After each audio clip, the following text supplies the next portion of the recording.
things we learned from Liverpool's pre-season versus AC Milan.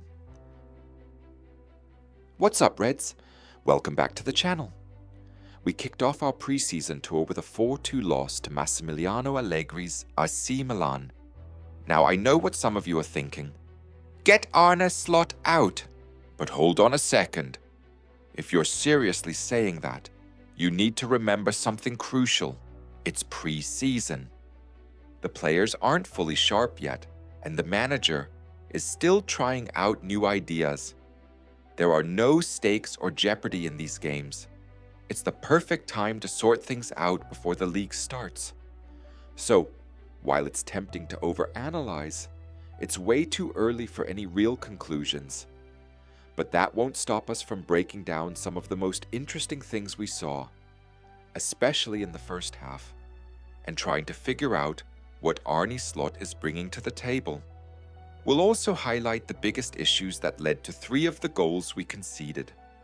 Hit that like button, subscribe if you haven't already, and let's jump straight into it. Slot's new tactical vision and build-up play. Let's start with the new ideas Arne Slot is bringing, and what immediately stood out was our build-up play. Last season, we often stuck to a clear 4-2 structure in possession, with centre-backs central and full-backs tucked deep. While that helped us keep the ball, teams started figuring it out with man-to-man pressing. Arne Slot is clearly trying something different, and it makes perfect sense. Here's what we observed. Alisson stepping up between the centre-backs.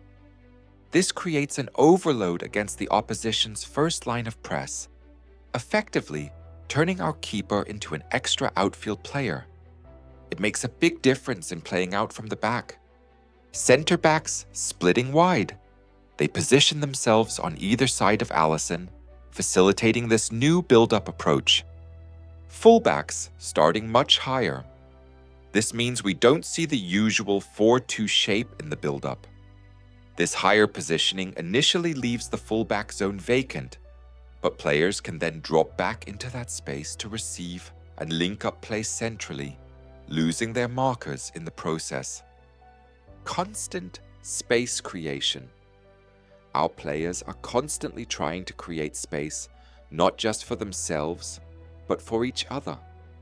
They're dragging defenders out of position and opening up passing lanes through the middle, like a midfielder making a decoy run to open up a lane for a forward. Dynamic and fluid midfield. We saw Harvey Elliott drop deep to create overloads and passing options, with players like Dominik Szoboszlai lurking nearby, threatening to exploit any space. Szoboszlai, even in just one half, showed his comfort in tight areas, constantly scanning the pitch and driving forward. Fullbacks pushing high into half spaces. Andy Robertson even popped up so high at one point, it showed his attacking intent. These constant overloads from attacking midfielders, the goalkeeper joining the build-up, and the fullbacks pushing high, all give us new ways to drag defenders around and open up space. This is a great way to deal with man-to-man marking systems, showcasing the fluid, technical, and fast football Slot wants to play. Standout player performances.